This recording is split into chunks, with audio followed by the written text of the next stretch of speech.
tout Ivoirien qui aime son pays, lorsqu'on a vu le défilé aujourd'hui, qui est un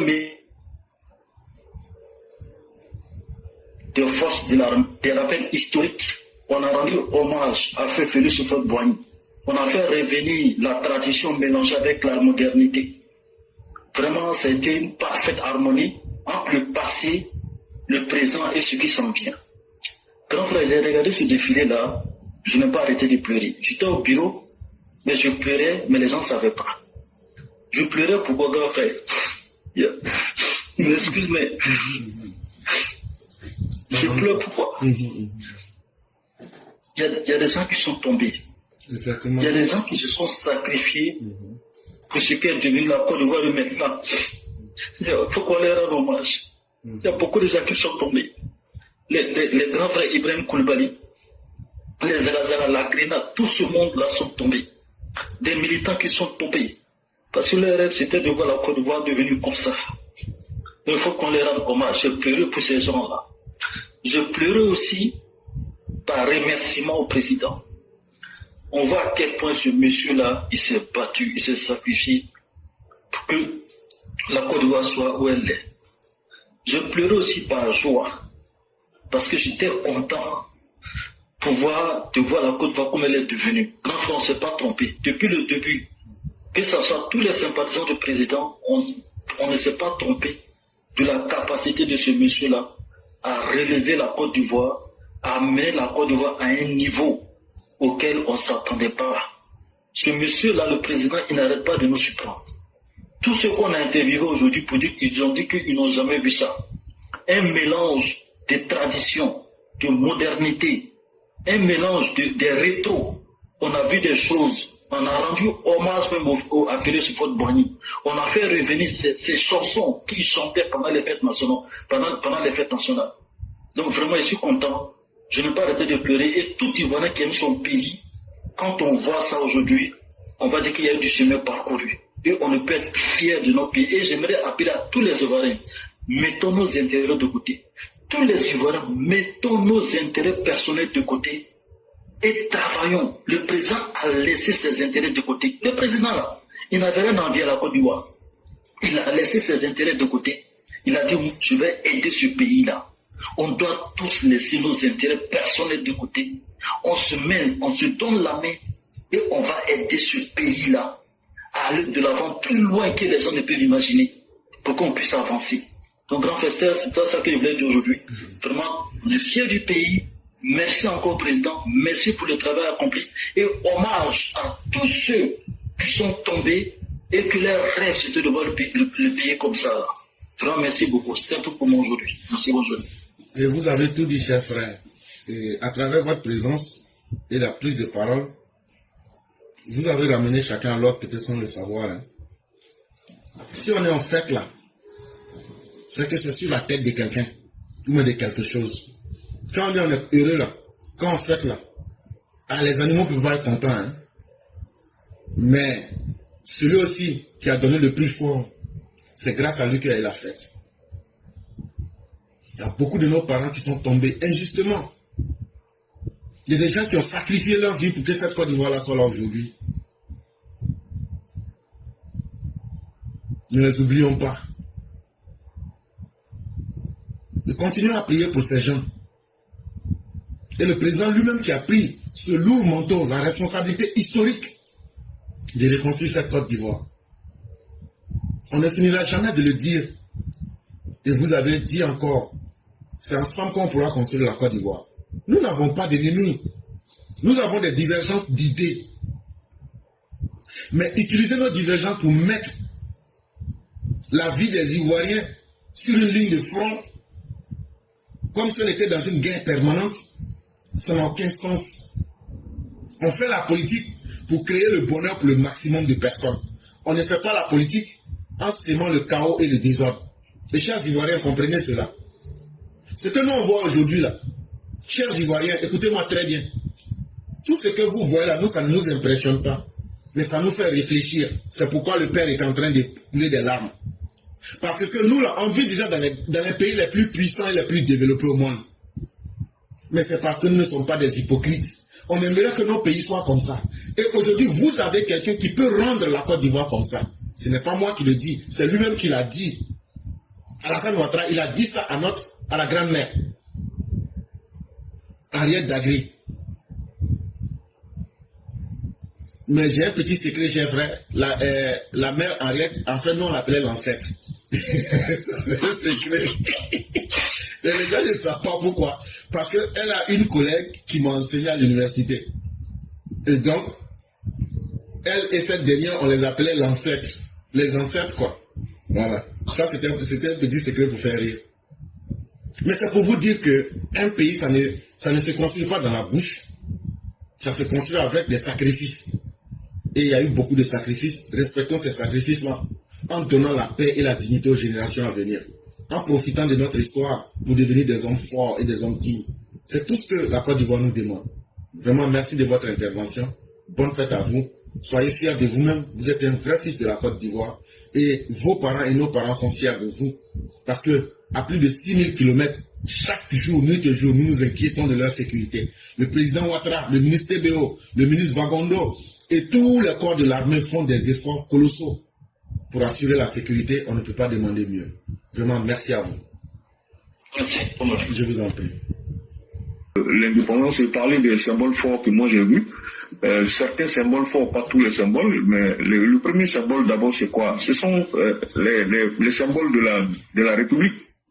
Et quels sont les symboles de la République? C'est le drapeau, l'hymne national, la devise union, discipline, travail qui a été prononcée à plusieurs reprises dans les différentes... Quand on l'a vu tout de suite. Parce que sans unité là, on peut pas faire ce qu'on a, on peut pas faire une telle fête d'indépendance, c'est pas possible. Sans discipline, on ne peut pas. Donc, c'est la preuve que le pays vient de très très loin. La ville de Bouaké qui a été choisie, et là je remercie le frère Sundiata d'avoir abordé cette question, et la sœur Fiona Koura qui en a parlé également. La ville de Bouaké, c'est un grand symbole pour le marquis que cette ville a subi. N'oubliez pas, Bouaké a été la capitale de la rébellion. Il y a de cela plusieurs années. Ça a pris fin en 2010 en réalité. Mais quand on finit de suivre tout ça, qu'aujourd'hui on est capable de faire défiler devant notre président de la République, ce petit pays en griffe qu'est la Côte d'Ivoire, on fait défiler des armées aussi puissantes, pour ne pas dire l'armée la plus puissante du monde, qu'est l'armée des États-Unis, l'armée de la France, et l'armée d'un pays ami africain, qu'est le Maroc. Si les gens ne voient pas là des avancées sur le plan politique et diplomatique et sur le plan de la souveraineté de notre pays, bon, on ne peut pas empêcher les gens de refuser de voir. On dit, celui qui ne veut pas voir, on ne peut pas l'obliger à voir. Quand tu ne veux pas voir, là, tu ne vois jamais. Tu es toujours les yeux bandés parce que tu ne veux pas voir. Donc la symbolique même de ces trois armées qui ont défilé devant nous là, d'abord c'est quoi? La première symbolique pour la France là, c'est quoi? C'est d'abord le fait que c'est l'ancienne puissance colonisatrice, ça on est d'accord. Mais la preuve que nos relations ont changé là, c'est qu'aujourd'hui, Alassane Ouattara s'assoit et puis l'armée française vient défiler devant lui. Ça c'est d'abord, ça dit ça même, je le dis de façon très terre à terre pour que les gens comprennent ce que ça représente. La deuxième chose, c'est qu'on est dans un partenariat de défense continue avec la France, qui est un partenaire historique pour nous. C'est l'ancienne puissance colonisatrice, mais aujourd'hui c'est devenu un ami. Et on est dans un partenariat continu avec l'armée avec ce pays et son armée. L'autre élément important de la diplomatie agissante et intelligente du président Ouattara, c'est l'armée américaine, qui est quoi? Un allié stratégique dans la lutte contre le terrorisme. Vous voyez que le président Ouattara là, il n'est plus qu'intelligence artificielle. C'est un esprit, le monsieur là. J'ai mon fils qui me disait une fois, est-ce qu'il ne joue pas aux échecs? Non, il n'est plus qu'un joueur d'échecs. Parce que si tu joues échec avec lui, il va faire échec et mat tous les jours. Il va te faire échec et mat tous les jours. Donc vous voyez que le fait de diversifier nos partenariats là, c'est pas au hasard. Quand tu prends un pays comme le Maroc, ça symbolise quoi? La coopération sud-sud. Le Maroc, c'est un pays africain. C'est pas un pays qui est sur une autre planète. Non seulement ce n'est pas un pays qui est sur une autre planète, mais c'est pas un pays qui est en dehors du continent africain. C'est un pays qui est sur le continent africain. Donc si l'armée marocaine vient défiler devant le président Ouattara, mais c'est un partenariat sud-sud. Donc c'est encore un symbole très très fort. Les autres symboles qu'on peut citer ici, c'est quoi? La voix des ancêtres. On a fait appel à la voix des ancêtres. On a fait appel à des symboles traditionnels. On a mélangé ce qui est traditionnel à ce qui est moderne. On a les pieds dans la tradition, enracinés dans la tradition, mais on a la tête dans le modernisme. Quand vous regardez les dernières images, les dernières frasques qu'on a pu voir, c'est le modernisme, c'est la jeunesse. Donc c'est un pari qui est pris sur l'avenir. Et le fait de faire tout ça à Bouaké montre que Bouaké qui a été la capitale de la rébellion est aujourd'hui Bouaké qui est devenu un centre d'unité retrouvé. Donc c'est pour montrer qu'on a vraiment tourné la page des années difficiles, des années de division de la Côte d'Ivoire. Et maintenant là, on a fait des grands pas en avant. Donc, le visage de l'avenir de la Côte d'Ivoire ici, à la fin de la cérémonie, c'est la sagesse. C'est aussi l'avenir de la jeunesse. Le modernisme, on a vu, on a représenté les différents ponts. Le pont Alassane Ouattara, le 5e pont, l'immeuble, le dernier immeuble qui est en train d'être terminé, qui est la tour F. Les différents tours qui sont sur le plateau et tout le reste, pour montrer qu'on est en train d'avancer, que le pays s'est tourné résolument vers un avenir radieux. Maintenant, le défilé militaire des armées, des différents composants des armées nationales, mais c'est un équilibre, d'abord, parce que l'armée représente la nation. C'est un équilibre de toutes les composantes de notre pays. C'est un condensé, un creuset d'unité, encore une fois, que le président Ouattara est en train de concrétiser en donnant les moyens à cette armée-là de pouvoir défendre la nation, de pouvoir défendre le développement que nous sommes en train de faire. Parce que quand un pays se développe là, c'est comme si vous êtes en train de créer une armée du miel. Si vous ne faites pas attention, les gens vont venir vous chasser de là et s'emparer du miel que vous êtes en train de créer. Donc il faut protéger le développement, il faut protéger le progrès, il faut protéger le bonheur du peuple ivoirien. L'argent que le président Ouattara s'en va prendre à l'extérieur, là, c'est ça qu'il prend pour faire. Non seulement il construit les ponts, les routes, mais il construit aussi une armée républicaine, une armée forte, une armée capable de protéger la nation. Des attaques intérieures comme des attaques extérieures. Parce qu'il y a la police, il y a la gendarmerie, il y a l'armée de terre, l'armée de l'air, l'armée, comment on appelle ça, la marine nationale. Voilà. Donc moi vraiment, je suis très fier. J'ai regardé le défilé du début jusqu'à la fin. J'en suis très très très fier. Je suis très content d'avoir regardé ça. Je suis très heureux. Je me dis que franchement, c'est vrai. Il y a des gens qui sont morts pour que nous en arrivions là. Oui, on n'oublie pas les morts, mais je pense que dans le discours du président, sans l'avoir dit directement, il a implicitement fait allusion à ça, puisque à chaque fois, il parlait de l'unité. L'unité, là, ça a été construit dans le sang, ça a été construit également dans la sueur. Et nous continuons de construire cette unité-là dans la prière également. Mais nous continuons de construire cette unité dans l'union, dans la discipline et dans le travail, puisque c'est la devise de notre pays.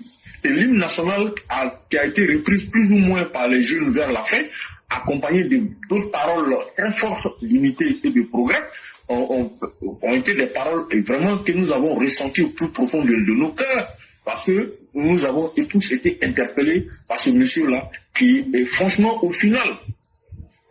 Quand tu regardes le président Ouattara assis, en train de regarder tout ça, c'est vrai, il est très fier. Mais en réalité, je pense que moi, quand je le regardais, je ne vous cache pas, hein, ma femme, je regardais avec ma femme, elle me disait, ah, et quand je le regarde, que le monsieur me fait pitié, je dis, pourquoi tu dis ça? Il dit non, avec tout ce qu'il est en train de faire là, il y a des gens qui trouvent le moyen de le détester.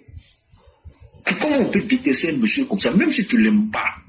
il doit forcer ton admiration pour ce qu'il est en train de faire pour un pays que tu dis que tu aimes. Mais ces gens-là, ils vivent sur notre planète. En fait, ces gens-là n'ont aucun amour pour la Côte d'Ivoire. Ils ont un amour pour leur propre situation. Ils ont un amour pour leur propre personne. Ils ont un amour pour leur propre intérêt. Parce que quand tu as un amour pour ton pays, là, tu ne peux pas détester celui qui est en train de construire ton pays. Ça ne peut pas, c'est anachronique. Alors, cher père, oui, on va vous laisser 3 minutes. D'accord. Pour conclure, non? Oui, oui. D'accord, ok. Donc, clairement, je peux même m'arrêter là. Hein. Je suis conscient que on n'a pas assez de temps aujourd'hui. On aura l'occasion de revenir sur un certain nombre de choses dans les jours à venir. Donc, je vais m'arrêter là, éclaireur, pour te dire encore merci pour le fait de mettre la plateforme à notre disposition, de nous permettre de nous exprimer, de nous retrouver sur la plateforme pour donner nos points de vue sur les différents événements importants de la nation. Aujourd'hui, nous sommes très très contents. Nous pensons que nous demandons au cosmique et à Dieu Tout-Puissant de toucher le cœur de toute la Côte d'Ivoire, notamment le cœur des opposants, qu'ils arrêtent de vouloir détruire leur propre pays. Juste pour faire plaisir à un individu qui n'a rien apporté à la Côte d'Ivoire, à des individus qui n'ont rien apporté à la Côte d'Ivoire. Parce que Laurent Gbagbo n'a rien apporté à la Côte d'Ivoire. Laurent Gbagbo n'a jamais été capable d'honorer une seule fête d'indépendance à laquelle il a été invité depuis qu'il est revenu laïque.